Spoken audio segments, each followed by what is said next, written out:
Sveiki sugrįžę. Toliau tęsime savo pažintį su kriptografija. Jau aptarėme anksčiau taikytus kriptografijos metodus, kurie dažniausiai buvo taikomi norint apsaugoti fiziškai siunčiamas žinutes. Tačiau pats laikas išsiaiškinti, kaip duomenys yra saugomi kibernetinėje erdvėje. Yra 4 pagrindinės modernios kriptografijos savybės.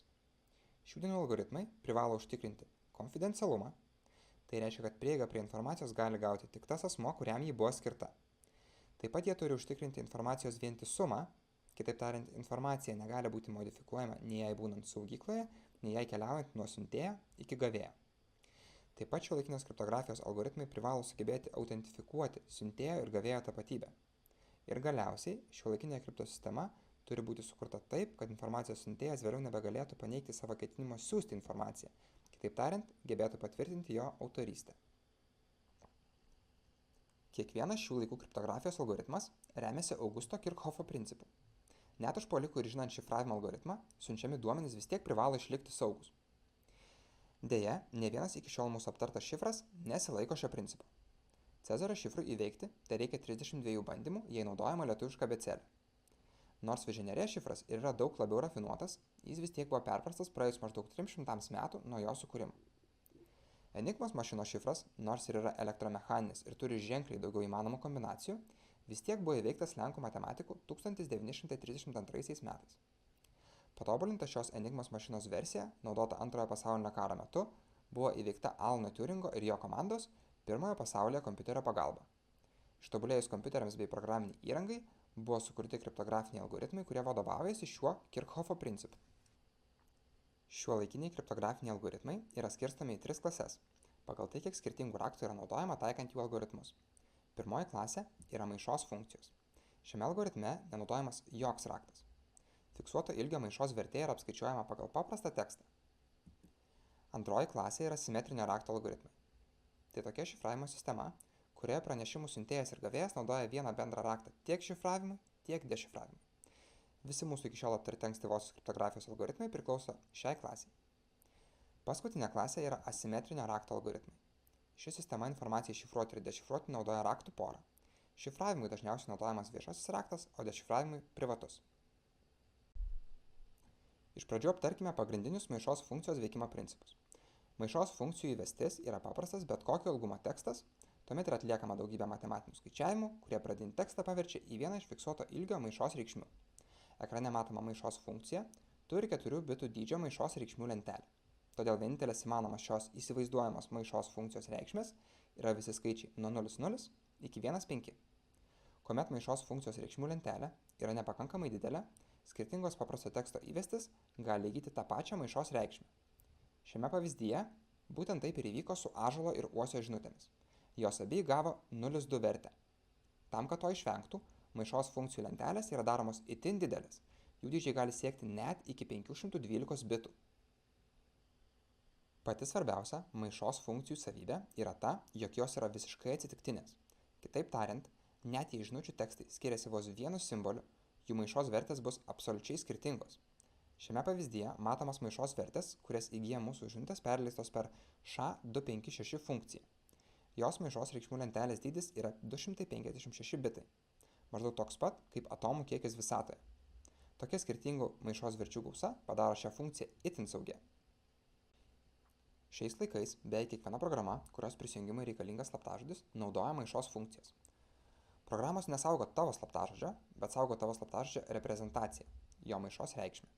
Įvedus slaptažodį yra automatiškai apskaičiuojama jo maišos vertė ir sulyginama su maišos verte, kuri yra saugoma programos serveryje. Jei šios vertės sutampa, yra leidžiama prisijungti. Taip pat maišos funkcijos atlieka ypač svarbų vaidmenį tikrinant duomenų vientisumą. Parsiųsto failo maišos reikšmė yra sulyginama su parsisiuntimo puslapyje nurodyta reikšme. Jeigu jo sutampa, tai reiškia, kad parsisiuntimas buvo sėkmingas. Visi failai buvo visiškai parsiųsti. Toliau aptarkime mums jau neblogai pažįstamas simetrinio rakto kriptosistemas. Jos naudoja tą patį raktą tiek duomenų šifravimui, tiek jų dešifravimui. Kadangi naudojamas tas pats raktas, reikia užtikrinti saugų jų dalinimosi metodą. Tam dažniausiai naudojami dar neaptarti asimetrinio rakto algoritmai. Simetrinio rakto dydis gali siekti net 256 bitus, tačiau tai vis tiek yra gan nedidelis skaičius lyginant su asimetrinio rakto dydžiu. Todėl simetrinio rakto sistemų pagrindinis privalumas yra jų greitumas bei paprastumas. Simetrinio rakto algoritmai yra naudojami ten, kur reikia greičio. Viena iš tokių sferų yra bankininkystė. Kadangi joje vyksta ypač daug duomenų apsikeitimų, todėl šių apsikeitimų sparta bankams yra didžiulis prioritetas.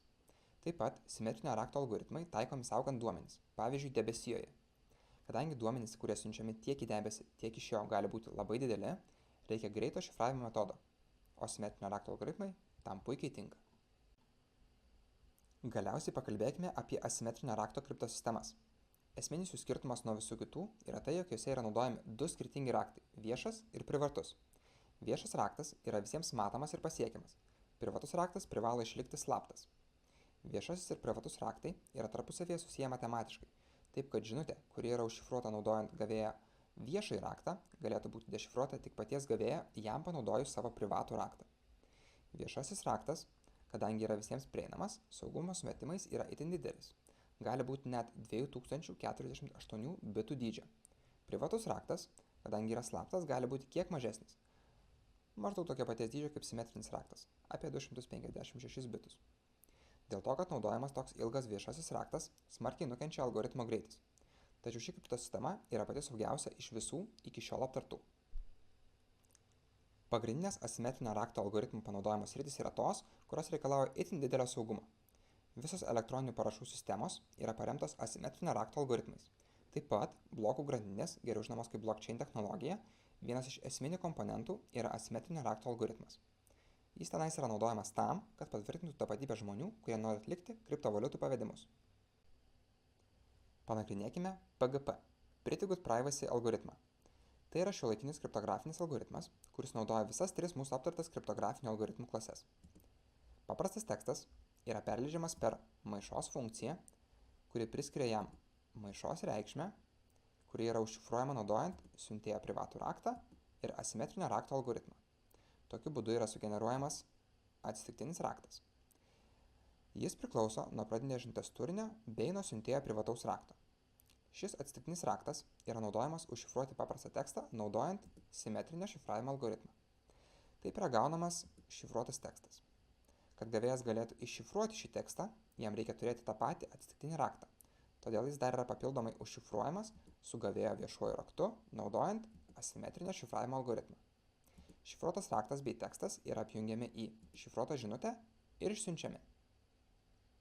Gavėjas gavęs šifruotą žinutę, iš pradžių ją išskaido į šifruotą raktą bei šifruotą tekstą. Tada šifruotas atsitiktinis raktas yra dešifruojamas su privačiu gavėjo raktu, naudojant asimetrinio dešifravimo algoritmą. Taip yra gaunamas atsitiktinis raktas, kurį naudojant pradinis tekstas ir buvo užšifruotas. Todėl dabar naudodami simetrinio dešifravimo algoritmą ir šį atsitiktinį raktą galime iš šifruoto teksto gauti paprastą tekstą. Taigi, aptarėme visus pagrindinius šiuolaikinės kriptografijos metodus, belieka pasitikrinti savo žinias. Tai galite padaryti nuėję į Moodle platformoje esantį šiuolaikinės kriptografijos klausimyną. Iki greito!